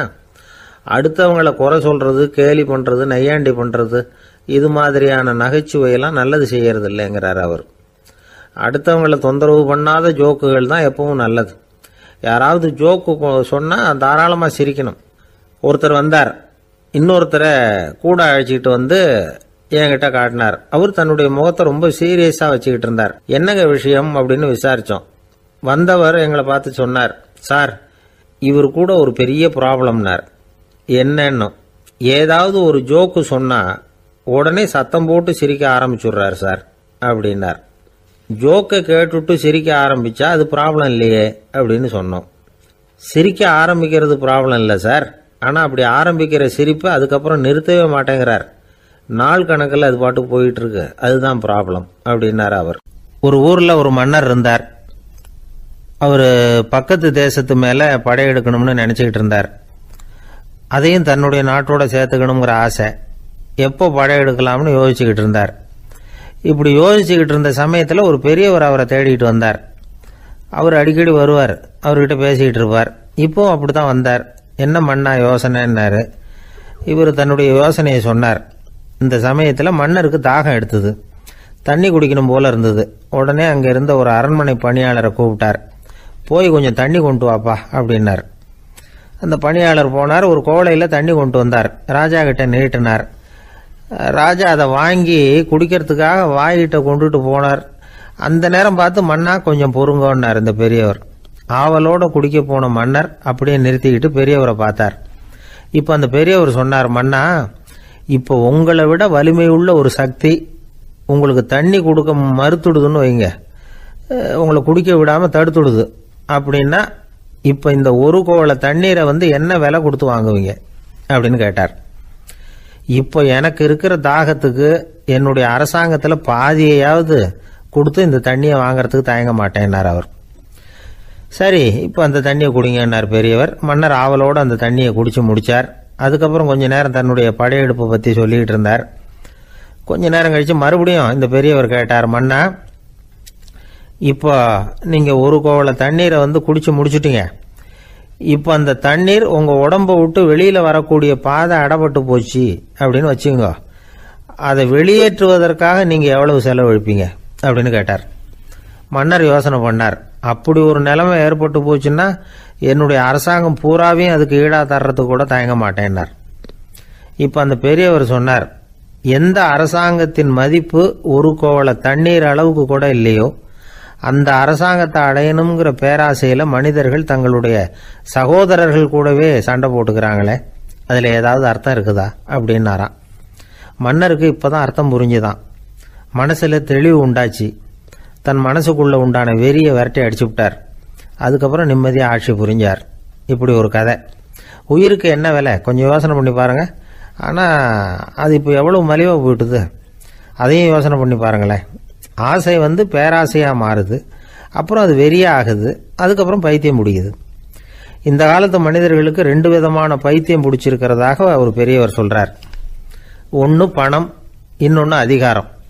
இதெல்லாம் எவ்வளவு காலத்துக்கு நீடிக்கும்? ஒரு சர்வாதிகார நாட்டில் 3 பேர் ஜெயிலில் இருட்டு அறையில் பேசிக்கிட்டு இருக்கிறாங்க. நீ எப்படி இந்த ஜெயிலுக்கு வந்த அப்படின்னு ஒருத்தர் கேட்டாராம். இந்த நாட்டு ராஜாவை ஆதரித்து நான் பிரச்சாரம் பண்ணினேன், அதனால் கூட்டத்தில் தகராறு வந்துட்டுது, கலவரமாக போச்சு, அதுக்கு நான் தான் காரணம்னு அரெஸ்ட் பண்ணி இங்கே கொண்டாந்து போட்டாங்க அப்படின்னாராம் அவர். சரி, நீ எப்படி இங்கே வந்த அப்படின்னு இன்னொருத்தரை பார்த்து கேட்டிருக்கார். நான் இந்த நாட்டு ராஜாவை எதிர்த்து பிரச்சாரம் பண்ணேன், அதனால் கலவரம், அரெஸ்ட் பண்ணி கொண்டாந்து போட்டாங்கன்னார். சரிப்பா, நீ எப்படி அங்கே வந்த அப்படின்னு 3வது ஆளை பார்த்து இவங்க கேட்டாங்களாம். இதுக்கு அந்த ஆள் மெதுவாக வெளிச்சத்துக்கு வந்து நான் தான் இந்த நாட்டு ராஜா அப்படின்னாராம். ஒரு நண்பர் ஆனந்தமாக சிகரெட் பிடிச்சிக்கிட்டு இருந்தார். இந்த பழக்கத்தை விட்டுவிடுங்களேன் அப்படின்னு சொல்லி பார்த்தோம். விட்டுடலாம்னு தான் பார்க்குறேன், ஆனால் முடியலையேன்னார். மனசு வச்சா எல்லாம் முடியும் அப்படின்னோம். அவர் கொஞ்ச நேரம் யோசனை பண்ணார். அப்புறம் சொன்னார், சரி சார், இதுதான் நான் பிடிக்கிற கடைசி சிகரெட் அப்படின்னு சொல்லி ரொம்ப அழுத்தமாக புகையை உள்ளுக்கு இழுத்தார். அதுக்கப்புறம் அந்த துண்டு சிகரெட்டை வீசி எறிஞ்சுட்டார். ஒருத்தர் இது மாதிரி தீர்மானம் பண்ணி தன்னுடைய கடைசி சிகரெட்டை தூக்கி எறிஞ்சுட்டாருன்னா அது ஒரு பெரிய விஷயம்தான். அதுக்கு பிறகு அவர் உடம்புல படிப்படியாக என்னென்ன மாற்றங்கள் நடக்கும் அப்படிங்கிறத பற்றி ஒரு விவர பட்டியலே வெளியிட்டிருக்கிறாங்க. அது என்ன விவரம் தெரியுமா? ஒருத்தர் புகைப்பிடிக்கிற பழக்கத்தை நிறுத்துறாருன்னு வச்சுங்க. அப்படி அவர் நிறுத்தின 20 நிமிடங்களுக்குள்ள உயர் ரத்த அழுத்தம், உடல் வெப்பம், நாடி துடிப்பு இதெல்லாம் சரியான நிலைமைக்கு வந்துருதான். 8 மணி நேரத்துக்குள்ள இந்த ஸ்மோக்கர்ஸ் பிரீத் அப்படிங்கிற தன்மை மறைஞ்சிருதான். ரத்தத்தில் உள்ள கார்பன் மோனாக்சைடு அளவு குறையுதான், ஆக்சிஜன் அளவு கூடுதான், சரியான அளவுக்கு வந்துருதான். ஒருத்தர் கடைசி சிகரெட்டை தூக்கி எறிஞ்சுட்டார்னா 24 மணி நேரத்துக்குள்ள மாரடைப்பு ஏற்படுறதுக்கான வாய்ப்பு குறைஞ்சுடுதான். 48 மணி நேரத்துக்குள்ள உணர்வு நரம்புகளின் முனைப்பகுதிகள் மறுபடியும் ஒன்று சேர்ந்துருதான். அதனால நாக்கு சுவை உணர்வு, மூக்கின் முகரும் சக்தி இதெல்லாம் மேம்படுதான், நல்ல நிலைமைக்கு வந்துடுதான். சிகரெட்டை நிறுத்தின 3 நாளுக்குள்ள மூச்சு விடுறது சுலபமாயிடுதான். இப்படி அவங்க பட்டியல் நிறைய சொல்றாங்க. 2 அல்லது 3 மாசத்துக்குள்ள என்ன ஆகும் தெரியுமா? ரத்த ஓட்டம் மேம்படுது, நடக்கிறது சுலபமாயிடுது. நுரையீரல் கொள்ளளவு 30% அதிகரிக்குது. 1லிருந்து 9 மாசத்துக்குள்ள சுவாச குறைபாடுகள் நீங்குது. நுரையீரலில் இருக்கக்கூடிய இந்த அசுத்தம் வடிகட்டும் திசுக்கள் சரியா வேலை செய்ய ஆரம்பிச்சிருது. 1 வருஷத்துக்குள்ள இந்த இதய அழுத்த நோய்க்கான வாய்ப்பு பாதியாக குறைஞ்சிருது. இந்த சிகரெட்டை நிறுத்தின 5 வருஷத்துக்குள்ள ஒரு நாளைக்கு 1 பாக்கெட் சிகரெட் பிடிக்கிறவர்களில் நுரையீரல் புற்றுநோயினால சாகிறவர்கள் எண்ணிக்கை பாதியாக குறைஞ்சிருது. புற்றுநோய் செல்கள் சீரமைக்கப்படுது. ஆக ஒருத்தர் புகைக்கிறத விட்டுணும்னு தீர்மானம் பண்ணி தன் கையில் இருக்கிற சிகரெட்டை இதுதான் கடைசின்னு சொல்லி தூக்கி எறிஞ்சுட்டா அதுக்கப்புறம் படிப்படியா இவ்வளவு நன்மைகளும் மாற்றங்களும் ஏற்படுறதாக இந்த அமெரிக்கன் கேன்சர் சொசைட்டி தெரிவிச்சிருக்குது. அதனால புகைப்பழக்கம் உள்ளவங்க இதையெல்லாம் கொஞ்சம் யோசிச்சு பார்த்து அந்த பழக்கத்தை விட்டு விடுறது ரொம்ப நல்லது. ஆனால் அதையெல்லாம் நாம சொன்னா யாரு கேட்கறாங்க? என்னுடைய நண்பர் ஒருத்தர் புகைப்பழக்கம் உள்ளவர், அவர் என்கிட்ட சொன்னார், சார், சிகரெட் பிடிக்கிற பழக்கத்தை விட்டு விடுறது என்னை பொறுத்த வரைக்கும் ஒன்றும் பெரிய கஷ்டமான செயல் இல்லை, அது ரொம்ப சுலபம் அப்படின்னார். எப்படி சொல்றீங்கன்னு கேட்டேன். நான் ஏற்கனவே 20 தடவை அந்த பழக்கத்தை விட்டுருக்கேன் சார் அப்படின்னார் ரொம்ப பெருமையா. ஒரு குழந்தை பிறந்துதான் ஒரு வீட்டில். அந்த குழந்தைக்கு என்ன பேர் வைக்கிறதுங்கிறது ஒரு தகராறு. இந்த குழந்தைக்கு என்ன பேர் வைக்கிறதுங்கிறதுல தகராறு வந்துடுது. யாரு? கணவனுக்கும் மனைவிக்கும். அவன் என்ன சொல்றான், எங்க அப்பா பேரை தான் வைக்கணுங்கிறான் அவன். இந்த அம்மா என்ன சொல்லுது, இல்லை எங்க அப்பா பேரை தான் வைக்கணும் அப்படிங்குது. காலையிலேருந்து சண்டை, தகராறு.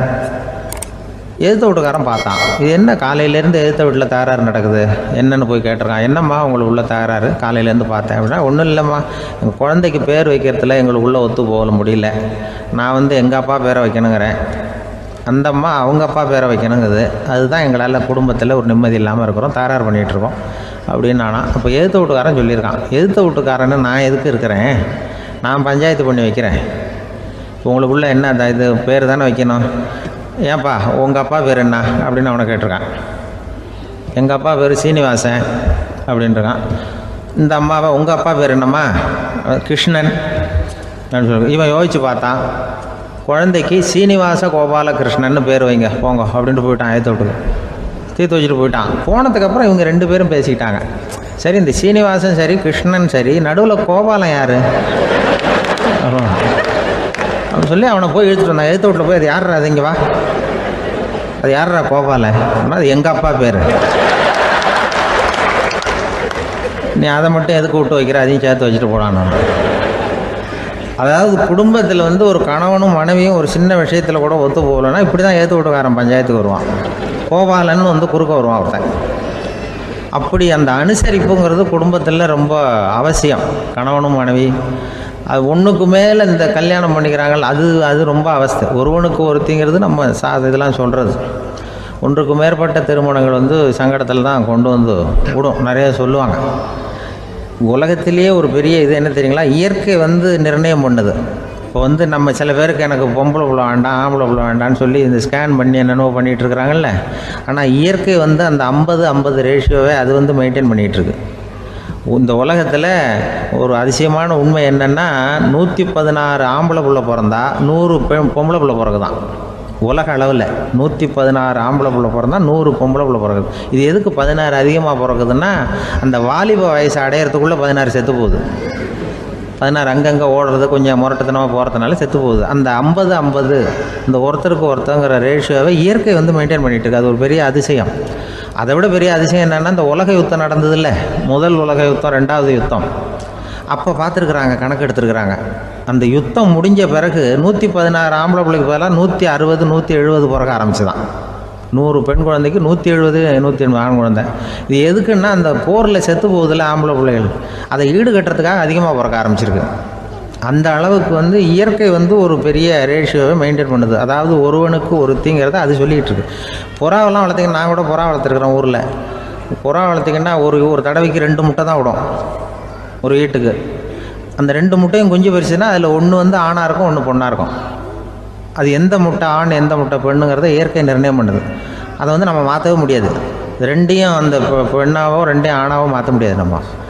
அதனால் அந்த இயற்கையை புரிஞ்சுக்கிட்டு நாம் நடந்துக்கணும். அதனால தான் ஒரு கணவன் ஒரு மனைவி, அதான் ஒருத்தருக்கு ஒருத்தங்கிறது. ஒன்றுக்கு மேலேனா சங்கடம் தான்.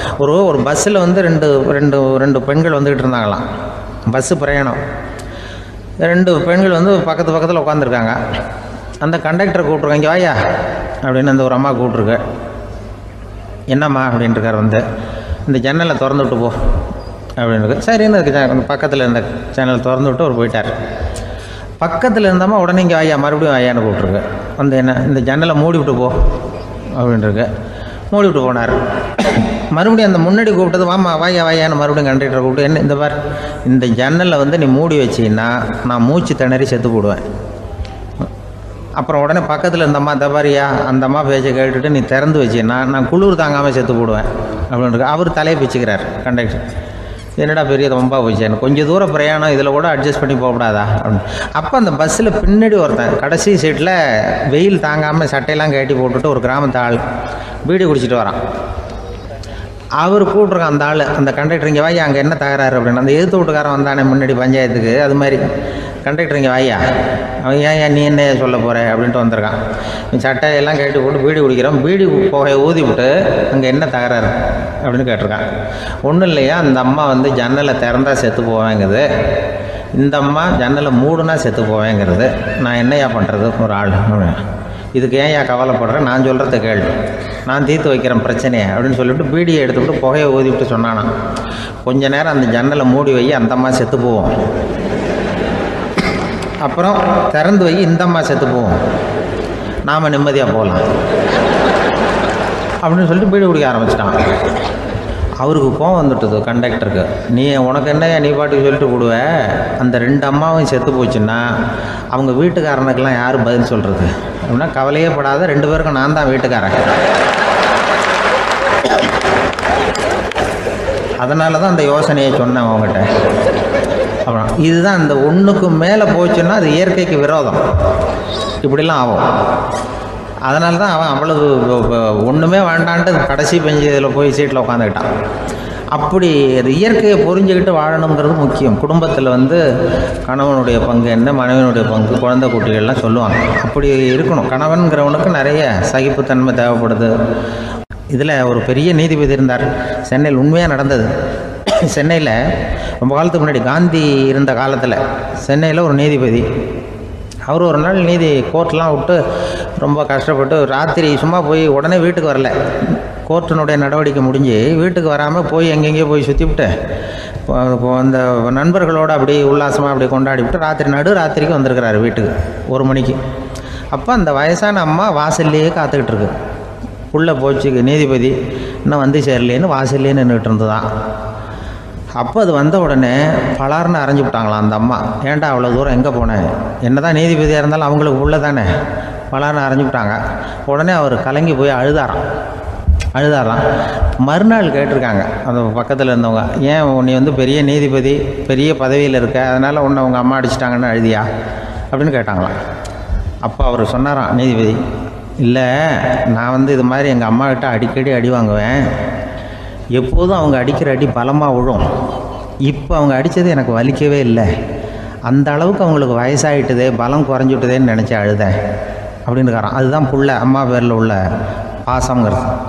இதே போல் நான் சொன்னது மாதிரி முன்னாடி இவர் ஒரு இறைநேச செல்வர் ஒருத்தர் இருந்தார். ஒரு அம்மா வந்து எனக்கு அப்பா தண்ணி கொடுப்பா அப்படின்ட்டு படுக்கையில் இருந்த அம்மா.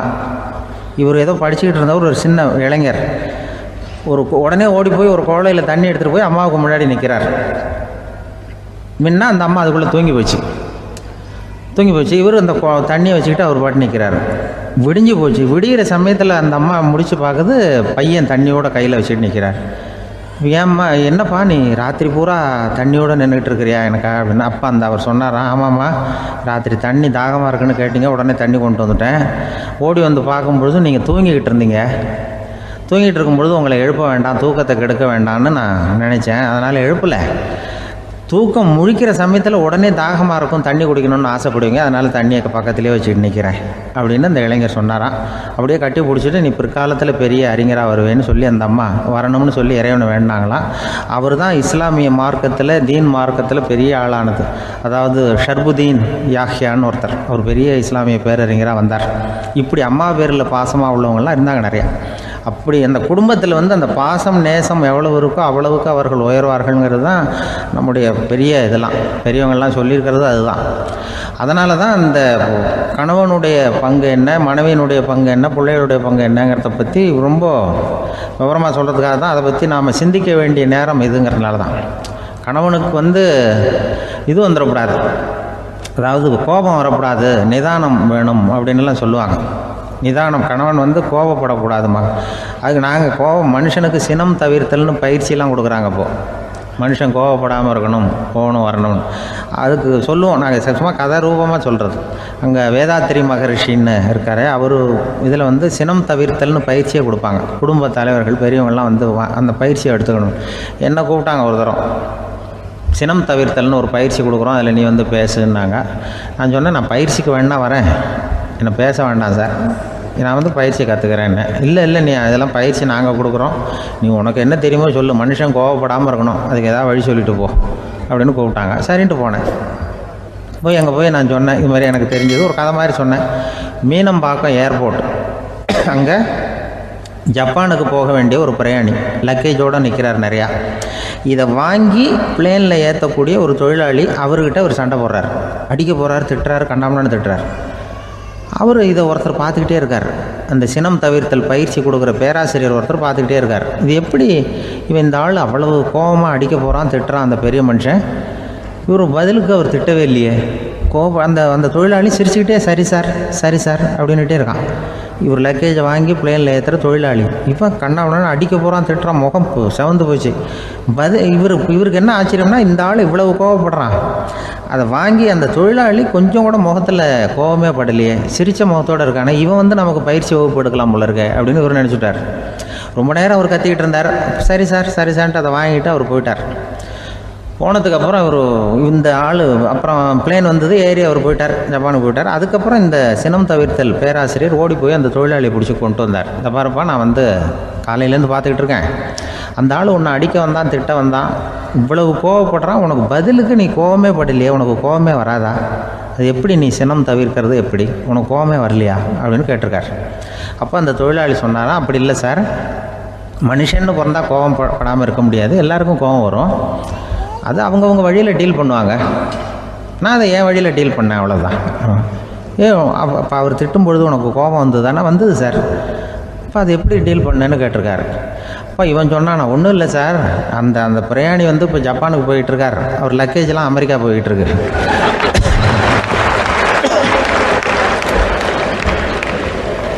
இதுக்கு நாம் எதுக்கு சார் அனாவசியமாக அவன்கிட்ட போய் சண்டை போட்டுக்கிட்டேன்?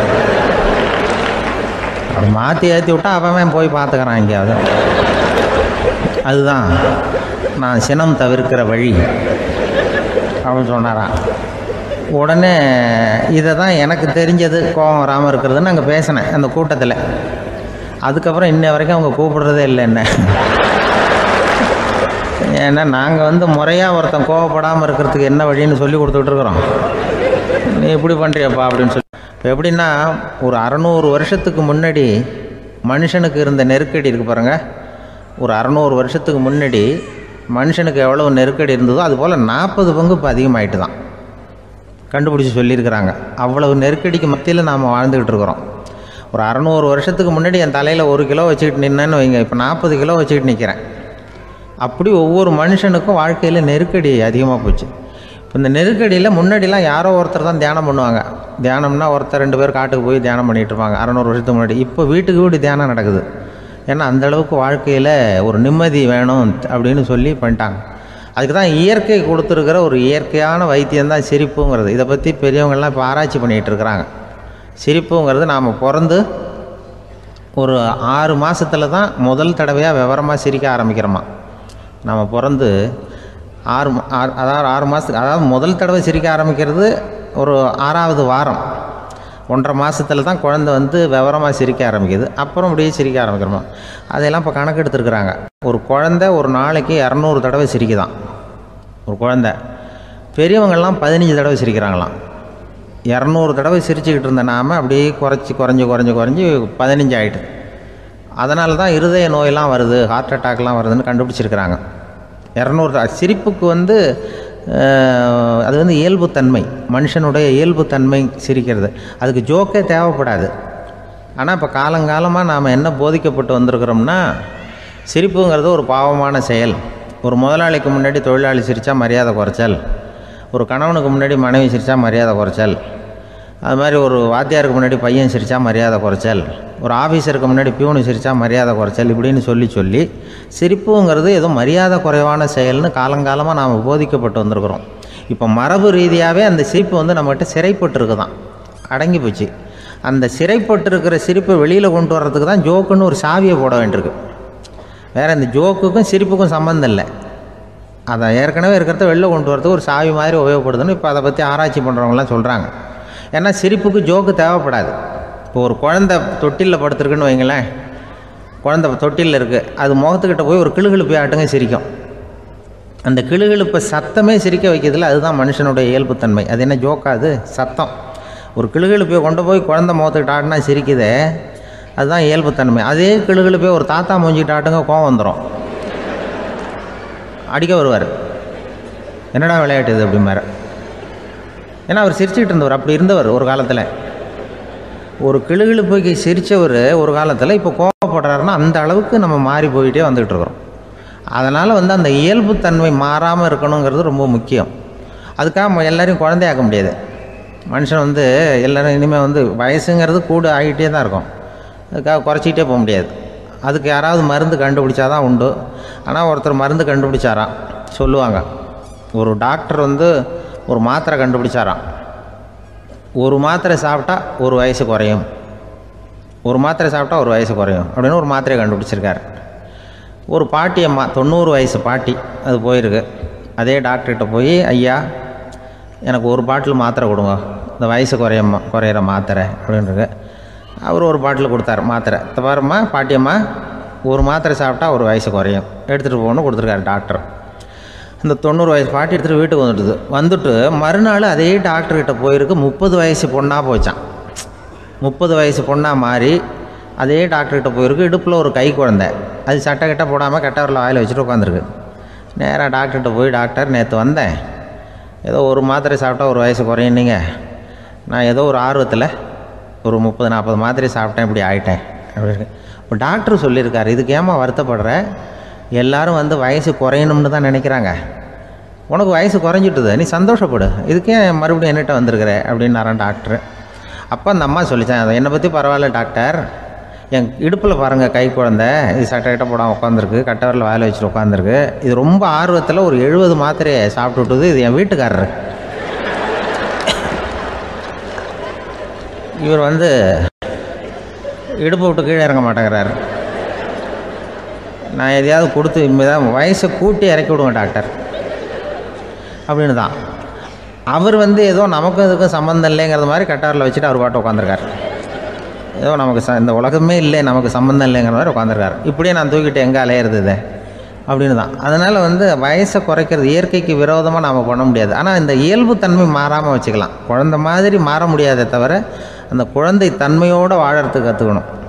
அதுதான் வாழ்க்கையில் இன்பமாக வாழறதுக்கு வழி. குழந்தைத்தனமாக இருக்கக்கூடாது, குழந்தை தன்மையோடு இருக்கணும்னு சொல்லுவாங்க. குழந்தை தன்மைங்கிறது வேறு, குழந்தைத்தனம்ங்கிறது வேறு. அப்படி ஒரு மாத்திரை கண்டுபிடிச்சிட்டா இப்போ யாராவது ஒருத்தவங்க இடுப்பில் குழந்தைய தூக்கிட்டு போனால் போய் கேட்கணும், ஏம்மா இது ஏன் வீட்டுக்காரரா உன் குழந்தையா அப்படின்னு கேட்டு அதுக்கப்புறம் அவருக்கு வணக்கம் சொல்லணும். இப்படிலாம் ஆகிடும் நிலைமை. இயற்கையை நம்ம மாற்ற முடியாது, அதுக்கு தகுந்தாப்புல தான் நாம் பண்ணணும். குழந்தை தன்மையோடு வாழறதுக்கு குடும்பத்தில் குழந்தை தன்மைங்கிறது எப்படின்னா, இப்போ சில பேருக்கு அந்த குழந்தைத்தன்மை உண்டு. ஒரு வீட்டில் ஒரு புள்ள படுத்துருக்கு, அம்மா எழுப்புறாங்க, காலேஜுக்கு நேரமாச்சு எழுந்திருப்பா, காலேஜுக்கு நேரமாச்சு எழுந்திருப்பா அப்படின்ட்டு. அந்த அம்மா அந்த புள்ளை சொல்லியிருக்கு, ஐயோ எனக்கு காலேஜுக்கு போகிறதுக்கே பிடிக்கலம்மா, என்னை தொந்தரவு பண்ணாத, காலேஜுக்கு போகிறதுக்கு எனக்கு பிடிக்கல அப்படின்னு தான். அப்போ அந்த அம்மா சொல்லியிருக்கு, ஏன் உனக்கு காலேஜுக்கு போகிறதுக்கு பிடிக்கல, கல்லூரிக்கு போகிறதுக்கு, அதுக்கு 2 காரணம் சொல்லு அப்படின்னு இருக்கா. அப்போ அந்த புள்ளை சொல்லிச்சான், ஏன் பிடிக்கலன்னா கல்லூரியில் இருக்கிற வாத்தியாருக்கும் என்னை பிடிக்க மாட்டேங்குது, ஆசிரியர்களுக்கும். 2வது காரணம், கல்லூரியில் படிக்கிற மாணவர்களுக்கும் என்னை பிடிக்கல, அதனால் நான் காலேஜுக்கு போக மாட்டேன்ற குழந்தை புள்ளை சொல்லியிருக்கு. அம்மா அப்படிலாம் நீ இதுக்காக போகாமல் இருக்கக்கூடாது, நீ போய் தான் ஆகணும் அப்படின்னு பிடிவாதமாக அந்த அம்மா பிள்ளைய எழுப்புனாங்களாம். சரி, நான் எதுக்கு காலேஜ் போகணும்னு சொல்கிறேன், அதுக்கு நீ 2 காரணம் சொல்லு அப்படின்னு தான் அந்த புள்ளை. அப்போ அந்த அம்மா சொன்னாங்களாம், நீ ஏன் காலேஜுக்கு போகணும்னா, முதல் காரணம் உனக்கு வயசு 52, 2வது காரணம் நீ தான் பிரின்சிபால் அப்படின்னு தான். என்ன இருந்தாலும் அவங்க அம்மாவுக்கு அது புள்ள தானே, அதுதான் குழந்தை தன்மைங்கிறது. 52 வயசுலேயும் குழந்தை தன்மையோடு இருக்கார் பாருங்கள், அதுதான் அந்த குழந்தை தன்மையோடு வாழறது தான் வெற்றிக்கு வழின்னு சொல்லுவாங்க. ஒரு பெரிய கிராமம், அந்த கிராமத்தில் ஒரு பண்ணையார் வீடு, அதுதான் அந்த கிராமத்திலே பெரிய வீடு. ஒரு நாள் ஒரு திருடன் அந்த கிராமத்துக்கு வந்தான், சுற்றி பார்த்தான். அந்த பண்ணையார் வீடு கண்ணில் பட்டுது. இன்னைக்கு ராத்திரி இந்த வீட்டில் தான் நம்ம தொழிலை ஆரம்பிக்கணும் அப்படின்னு சொல்லி அவன் முடிவு பண்ணிக்கிட்டான். ஏன்னா அதுதான் அந்த கிராமத்திலே கொஞ்சம் பெரிய வீடு, அங்கே தான் அவன் எதிர்பார்க்குறது ஏதாவது கிடைக்கும் அப்படிங்கிறது அவனுடைய முடிவு. நடு ராத்திரி அவன் மெதுவாக சோறேறி குதித்து அந்த பெரிய வீட்டுக்குள்ளே புகுந்தான். அங்கே போய் பார்த்தா முக்கியமான இடங்கள்ல எல்லாம் காவலுக்கு ஆள் நின்றுட்டு இருக்கிறாங்க ராத்திரி நேரத்தில். சரி, இந்த வீட்டில் நம்மால் திருட முடியாது அப்படின்னு முடிவு பண்ணிட்டு மெதுவாக வந்த வழியிலேயே திரும்பி வந்தான். அந்த சமயத்தில் காலில் ஏதோ தட்டுப்பட்டுது. என்னது அப்படின்னு சொல்லி குனிஞ்சு பார்த்தா அங்கே ஒரு பெரிய வெங்காய மூட்டை அடுக்கி வச்சிருக்கிறாங்க. சரி, வந்ததுக்கு வெறுங்கையோடு திரும்ப வேண்டாமே அப்படின்னு சொல்லி கையில் இருந்த ஒரு பெரிய பை நிறைய அதை அள்ளி போட்டுக்கிட்டான். வெங்காயத்தை போட்டுக்கிட்டு புறப்படுற சமயத்தில் கப்புன்னு கழுத்தில் ஒரு கை விழுந்தது. ஆள் மாட்டிக்கிட்டான். அதாவது காவலாளிகள் அவனை பிடிச்சி வச்சுக்கிட்டாங்க. மறுநாள் காலையில் அந்த திருடனை பண்ணையார் முன்னாடி கொண்டுட்டு போய் நிறுத்தினாங்க. ஐயா, இந்த ஆள் ராத்திரி நம்ம வீட்டில் திருடுறதுக்காக வந்தான், வெங்காயத்தை அள்ளிட்டு புறப்படுறப்போ மாட்டிக்கிட்டான் அப்படின்னாங்க. அவர் பார்த்தார், என்னப்பா இவங்க சொல்கிறது உண்மைதானான்னு கேட்டார். ஆமான்னு ஒத்துக்கிட்டான் அந்த ஆள். பண்ணையார் அதுக்கப்புறம் கொஞ்சம் யோசனை பண்ணார். அப்புறமா தீர்ப்பு வழங்கினார். இதை பாருப்பா, நீ இங்கே திருட வந்தது குற்றம், அதுக்காக நீ 100 ரூபாய் அபராதம் செலுத்தணும், அல்லது 100 கசையடிகள் வாங்கணும். அதுவும் இல்லைன்னா நீயே திருடுன அவ்வளவு வெங்காயத்தையும் பச்சையா என் கண் முன்னாடியே சாப்பிட்டுணும். இதில் எந்த தண்டனையை ஏற்றுக்கிறது அப்படிங்கிறத பற்றி நீயே யோசனை பண்ணி முடிவு எடுத்துக்கலாம் அப்படின்னு சொல்லிவிட்டார். அதாவது இவனே முடிவு பண்ணிக்க வேண்டியது, 100 ரூபா பணம் கட்டுறியா, இல்லது சாட்டை அடி வாங்குறியா, அல்லது வெங்காயத்தை சாப்பிட்றியா, இதுதான் அவர் கொடுத்தது, நீயே முடிவு பண்ணி சொல்லுன்னு விட்டார். திருடன் கொஞ்சம் நேரம் யோசனை பண்ணி பார்த்தான். அவனுக்கு இருக்கிறதுலே ரொம்ப சுலபமாக தெரிஞ்சது இந்த வெங்காயத்தையே சாப்பிட்டுட்றேன்ட்டான். ஐயா, நான் இந்த வெங்காயத்தையே சாப்பிட்டுட்றேன், அதுதான் எனக்கு கொஞ்சம் சுலபமாக தெரியுதுன்னா சரின்னு விட்டார் பண்ணையார். அப்படியே எல்லாத்தையும் கொண்டு கொட்டினாங்க. ஒவ்வொன்றா எடுத்து சாப்பிட ஆரம்பித்தான். கொஞ்ச நேரம் சுவாரஸ்யமாக சாப்பிட்டான். அதுக்கப்புறம் வாய் எரிய ஆரம்பிச்சுட்டுது, கண்ணு ரெண்டும் செவந்து போச்சு, கண்ணில் இருந்து தார தாரையாக கண்ணீர் வழிய ஆரம்பிச்சுட்டுது. ஒரே எரிச்சல், அவனால் தாக்கு பிடிக்க முடியல. வெங்காயம் பாதி கூட தீரல. பார்த்தான், சரி இது நமக்கு சரிப்பட்டு வராது அப்படின்னு முடிவு பண்ணிட்டான். ஐயா, என்னை மன்னிச்சுக்கோங்க, இது என்னால் முடியாது போல இருக்கு, பேசாமல் எனக்கு 100 சாட்டை அடியை கொடுத்துருங்க அப்படின்னா. அவரும் சரின்னார். சாட்டை அடி விழ ஆரம்பிச்சுது. அதுவும் ஆரம்பத்தில் ஒரு மாதிரியாக இருந்தது. ஒரு 60 அடிகள் விழுற வரைக்கும் தாங்கினான். அதுக்கு மேலே அவனால் முடியல, தாக்கு பிடிக்க முடியல. ஐயா, என்னை மன்னிச்சுக்கோங்க அப்படின்னு மறுபடியும் பண்ணையார் காலில் விழுந்தான். ஐயா, இதுவும் எனக்கு சரிப்பட்டு வராது போல இருக்கு, பேசாமல் 100 ரூபா அபராதமே கட்டிவிட்றேன் அப்படின்னா. அதே மாதிரி பணத்தை எடுத்து கொடுத்துட்டு அவன் பாட்டுக்கு போனான். இப்படி ஒரு கதை உண்டு. இந்த கதையை உலக புகழ்பெற்ற மனோதத்துவ மேதை ஸ்காட் பெக் ஒரு உதாரணமாக எடுத்து சொல்கிறார். எதுக்காக அவர் எடுத்து சொல்கிறாருன்னா, இந்த முடிவெடுக்கும் திறன் அப்படிங்கிறத விளக்கிறதுக்காக. வாழ்க்கையில் முடிவெடுக்கிற திறன் நம்ம ஒவ்வொருத்தருக்கும் ரொம்ப அவசியம்.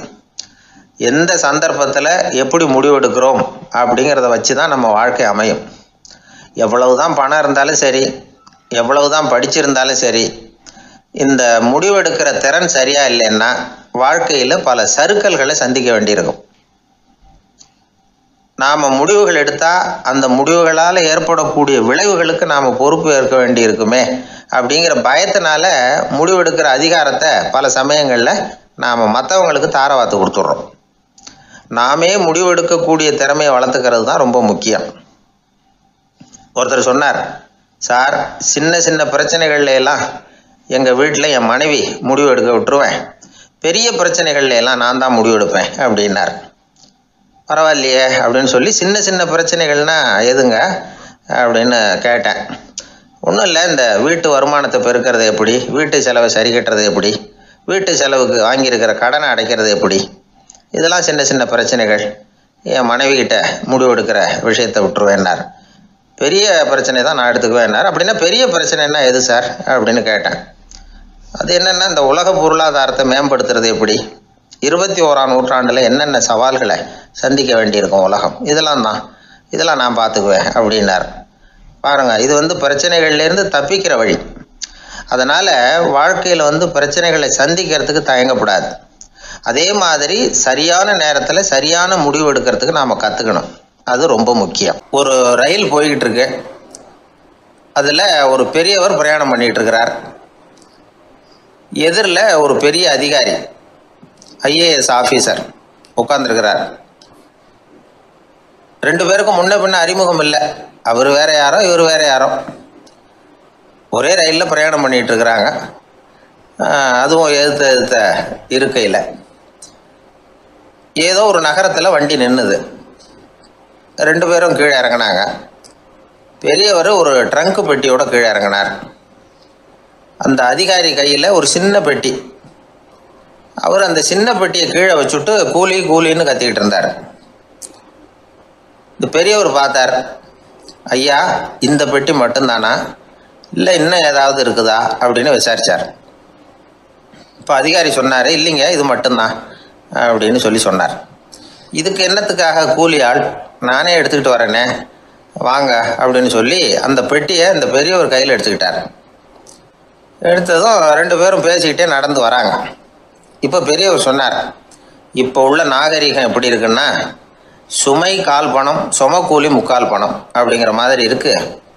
பணத்தை வீணாக்கிறதோட இது கௌரவம்னு வேற நினைக்கிறாங்க அப்படின்னார். அவர் சொல்கிறது சரிதான். 10 ரூபாய் மதிப்புள்ள ஒரு சுமையை 30 ரூபா கொடுத்து தூக்கிட்டு போவோம். நாமே அதை தூக்குனா நமக்கு கௌரவ குறைச்சல் அப்படின்னு நினைப்போம். இதுதான் நம்ம நிலைமை. ஆனால் அந்த பெரியவர் என்ன சொன்னார் தெரியுமா? நீங்கள் எங்கே போகணுமோ அது வரைக்கும் நானே இதை எடுத்துகிட்டு வரேன் அப்படின்னார். அந்த அதிகாரி பக்கத்தில் உள்ள ஒரு ஹோட்டல் வரைக்கும் போனார். பெரியவரும் அங்கே கொண்டுட்டு போய் பெட்டியை வச்சார். உடனே அந்த பெரிய அதிகாரி அவருக்கு பணம் கொடுக்கறதுக்காக பர்ஸை எடுத்தார்.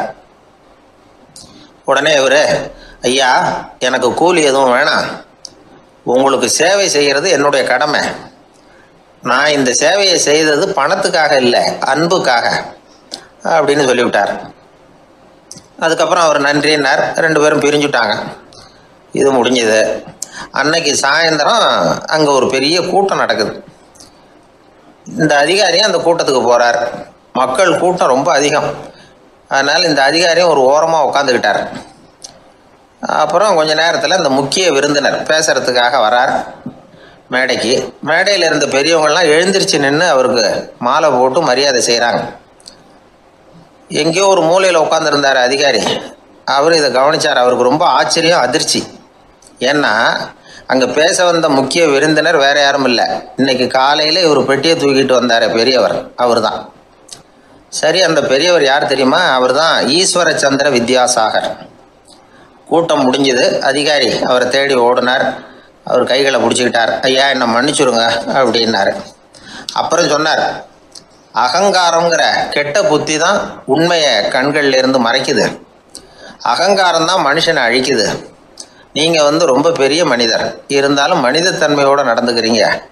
இந்த அன்பு, தயவு, பொறுமை இதெல்லாம் இல்லைன்னா மனிதனாக இருக்கிறதுல என்ன பிரயோஜனம் அப்படின்னு சொல்லிவிட்டு அந்த அதிகாரி போனாராம். மனிதத்தன்மைன்னா என்ன அப்படிங்கிற கேள்விக்கு இந்த பெரியவர் ஒரு உதாரணம். இப்பெல்லாம் அப்படியா இருக்கிறாங்க? ஒரு பெரியவர் ஒரு பெட்டியை தூக்கிட்டு வந்துக்கிட்டு இருக்கிறார். ஒரு இளைஞன் ஓடி வந்தான். கொடுங்க சார், நான் தூக்கிட்டு வரேன்னா. கொடுத்தார். வாங்கி தலையில் வச்சுக்கிட்டான். அப்புறம் சொன்னான், அடுத்தவங்க சிரமப்படக்கூடாதுங்கிறது என்னுடைய கொள்கை அப்படின்னா. அது நல்லது தான்னார் அவர். கடைசியில் பெட்டியை கொடுத்தான். வாங்கிக்கிட்டு பர்ஸை திறந்தார் பணம் கொடுக்கறதுக்காக. வேணாங்க அப்படின்னு விட்டான் அந்த இளைஞன். ஏன்னார்? நான் சொன்னேன் அடுத்தவங்க சிரமப்படக்கூடாதுங்கிறது என்னுடைய கொள்கைன்னு, அதனால் உங்களுக்கு சிரமம் கொடுக்கக்கூடாதுங்கிறதுக்காக வரும்பொழுது நானே உங்கள் பர்ஸை எடுத்து வேணுங்கிற பணத்தை எடுத்துக்கிட்டு திருப்பி உங்கள் பாக்கெட்லேயே போட்டுட்டேன் அப்படின்னா. இப்படி இருக்குது.